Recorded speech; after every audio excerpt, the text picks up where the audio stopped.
Phone চালু আছে। ভালো আছে ভাইয়া, কেমন আছে সবাই? ভালো আমার ভাই, আজকে যেহেতু আপনি মাঠে আসছেন যে নারী বিশ্বকাপের প্রথম যে ম্যাচটা সেটা দেখার জন্য, আপনার কেমন মনে হচ্ছে যে বাংলাদেশ কতটুকু অগ্রসর হবে এবং বাংলাদেশ কতটুকু তারা সফলতা অর্জন করতে পারবে? আজকের খেলা দেখার পর আমি বাংলাদেশের নারী ক্রিকেট দলের সফলতার ব্যাপারে আশাবাদী।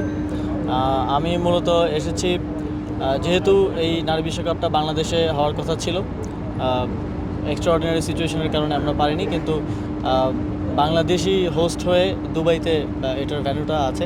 তো সেজন্যই যেহেতু আমরা হোস্ট, সেই জায়গা থেকে পরিদর্শন করা এবং একই সাথে আইসিসি একাডেমি মাঠ ঘুরে দেখেছি। এখানকার যেই স্পোর্টস ইনফ্রাস্ট্রাকচার সেটা বাংলাদেশে কীভাবে আমরা করতে পারি এবং বাংলাদেশের স্পোর্টস ইনফ্রাস্ট্রাকচার কীভাবে ভালো করতে পারি আরও এখান থেকে শিখে সেই শিক্ষাটা নিয়ে সেজন্য মূলত আসা আর কি।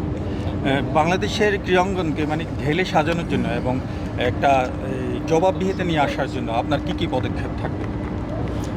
আপনারা জানেন ইতিমধ্যেই আমরা অনেকগুলো পদক্ষেপ নিয়েছি এবং সেগুলোর কার্যক্রম চলমান আছে। আমরা প্রত্যেকটা জেলা ক্রীড়া সংস্থা, উপজেলা এবং বিভাগীয় ক্রীড়া সংস্থাগুলো ভেঙে দিয়েছি, আবার পুনর্গঠনের কার্যক্রম চলমান আছে। আমরা মূলত বাংলাদেশের ক্রীড়াঙ্গনটা যেভাবে ঢাকা কেন্দ্রিক হয়ে গিয়েছিল, যে কারণে আমরা আসলে আমাদের লাইন আপ এবং প্রান্তিক অঞ্চল থেকে খেলোয়াড়দেরকে উঠিয়ে আনতে পারছিলাম না। সেই জায়গাটাকে অ্যাড্রেস করার জন্য আমরা আবার এটা বিকেন্দ্রীকরণ করার কথা ভাবছি এবং আপনারা জানেন জেলা টুর্নামেন্টগুলো নিয়ে স্থবিরতা আছে দীর্ঘ। আমরা আগামীতে যেন প্রতি বছরই জেলা টুর্নামেন্ট আয়োজন করতে সক্ষম হই, সেটা নিশ্চিত করব এবং একই সাথে স্পোর্টস ইনফ্রাস্ট্রাকচারও আমাদের অনেক ডেভেলপমেন্ট করার সুযোগ আছে, যেহেতু সেটা মন্ত্রণালয়ে সরাসরি আমরা দেখি। সেই জায়গা থেকে আমরা আরও যেমন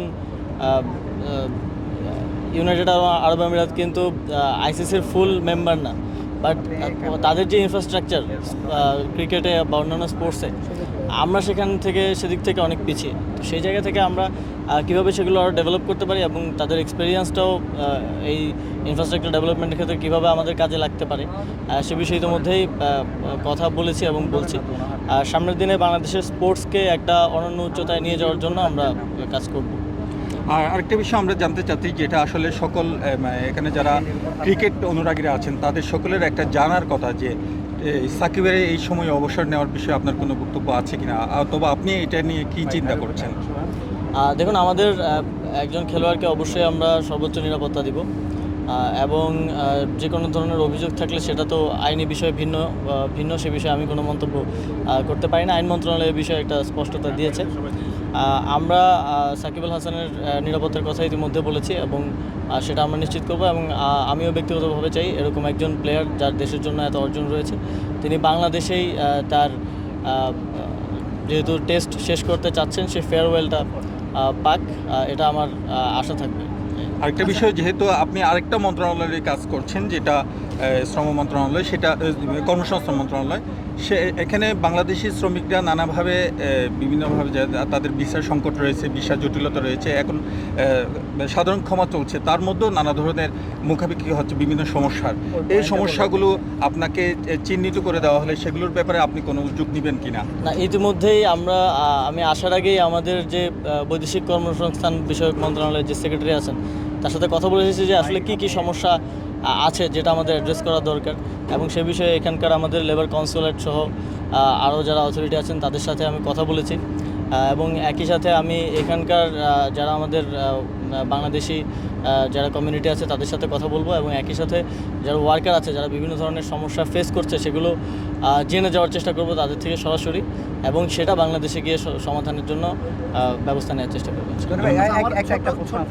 দুটো ইস্যু আছে। প্রথম কথা হচ্ছে যে আমরা অনেক সময় শুনে আসছি যে বাংলাদেশের যে নারী ক্রিকেট দল তারা সবসময় অবহেলিত, তাদেরকে নিয়ে আমাদের পলিসিগুলো কি সেটা জানতে চাই। আরেকটা বিষয় হচ্ছে যে তৃণমূল পর্যায়ে যে খেলোয়াড় তৈরির বিষয়টা সবসময় আমরা বলে আসছি যে আমাদের আসলে কেন খেলাধুলা উন্নতি হচ্ছে না, যে তৃণমূল পর্যায়ে খেলাধুলার যে অংশগ্রহণ কিংবা খেলোয়াড় তৈরির বিষয়টা ওটা কীভাবে দেখছেন?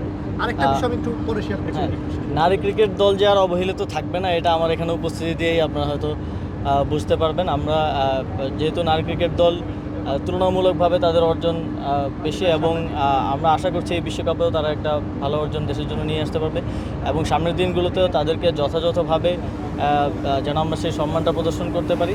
এই অবহেলার জায়গাটা যাতে, এই অভিযোগটা যাতে আর না আসে সেজন্য আমরা কাজ করব এবং তৃণমূল ক্রিকেটের ক্ষেত্রে বা তৃণমূলে স্পোর্টসকে নিয়ে যাওয়ার ক্ষেত্রে আমরা প্রথম দিন থেকেই বলেছি প্রান্তিক পর্যায় থেকে স্পোর্টসটা উঠে আসতে হবে।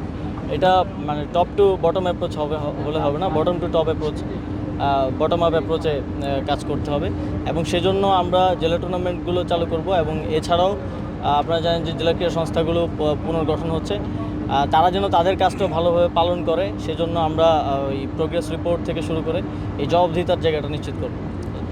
আরেকটা বিষয় আমি একটু শেয়ার করি, এটা হচ্ছে সাম্প্রতিক সময়ে প্রবাসী, যেহেতু এটা খেলার বাইরের প্রসঙ্গ, যেহেতু আপনি বর্তমান দায়িত্বে আছেন সেই জন্য শেয়ার করা, যে প্রবাসী বাংলাদেশি যারা আছেন, যারা দেশে বিনিয়োগ করেছেন কিংবা দেশের বাইরে থেকে উপার্জন করে যারা দেশে তাদের ঘরবাড়ি নির্মাণ করছেন, ইদানিংকালে দেখা যাচ্ছে কিছু প্রবাসীর বাড়িতে হামলা হচ্ছে কিংবা তারা আক্রান্ত হচ্ছে। এই বিষয়টা সরকারের দৃষ্টিকোণ থেকে কিভাবে দেখছেন? এবং সব প্রবাসীরা কিন্তু বলছে যে এই ধরনের যদি হতে থাকে তারা আতঙ্কগ্রস্ত হবে এবং বিনিয়োগে তারা নিরুৎসাহিত হবে। তাদের বাড়ি ঘরে আগুন দেওয়া হচ্ছে। সম্প্রতি একজন সিআইপি, 10টা সিআইপি, উনি ওমান প্রবাসী, ওনার বাড়িতেও আগুন দেওয়া হয়েছে, লুটপাট করা হয়েছে। এ বিষয়ে আপনার আসলে এরকম দু একটা ঘটনা ঘটেছে যার জন্য আমরা দুঃখ প্রকাশ করছি। আপনারা জানেন বাংলাদেশের সার্বিকভাবেই আইন শৃঙ্খলার অবস্থা যেহেতু একটা প্রায় যুদ্ধাবস্থার মধ্য দিয়ে আমরা এসেছি, সেটা কিছুটা খারাপ অবস্থায় ছিল, কিন্তু আমরা প্রোগ্রেস করছি ডে বাই ডে এবং এই বিষয়গুলোকে অবশ্যই আমরা অ্যাড্রেস করব। প্রবাসীদের রেমিটেন্স এবং পোশাক খাতে দুইটা দিয়ে আসলে বাংলাদেশের অর্থনীতি দাঁড়িয়ে আছে। তাদের জন্য আপনারা জানেন ইতিমধ্যেই আসিফ নজরুল স্যার, যিনি আমাদের বৈদেশিক কর্মসংস্থান এবং প্রবাসী কল্যাণ মন্ত্রণালয়ের দায়িত্বে আছেন, তিনি এই বিষয়গুলো অ্যাড্রেস করেছেন। প্রবাসীরা আরও বিভিন্নভাবে নিগৃহীত হয়ে আসছিলেন, সেই জায়গাগুলোকেও তিনি সমাধান করার উদ্যোগ নিয়েছেন এবং এই সরকার, আমি বলবো যে যারা এই দেশটাকে টিকিয়ে রাখার জন্য পরিশ্রম করে যাচ্ছেন, পরিবার পরিজন ছেড়ে দেশের বাইরে কাজ করে যাচ্ছেন, তাদের জন্য অবশ্যই আমরা কাজ করব এবং তাদের জন্য স্পেশালভাবে কাজ করব। আপনারা জানেন ইতিমধ্যেই প্রবাসী যারা রেমিটেন্স পাঠান তাদেরকে কোনো প্রকার জামানত ছাড়াই 10 লক্ষ টাকা ঋণের ব্যাপারে বাংলাদেশ ব্যাংক একটা সিদ্ধান্ত দিয়েছে। তো এই বিষয়গুলো আরও সামনে আমরা আরও এরকম সিদ্ধান্ত নিব যাতে করে প্রবাসীরাও একটা কমফোর্ট পান দেশের বাইরে থেকেও যখন তারা দেশের জন্য আসলে কাজ করছেন। ধন্যবাদ। আমরা সবাই একটা ছবি উঠাই।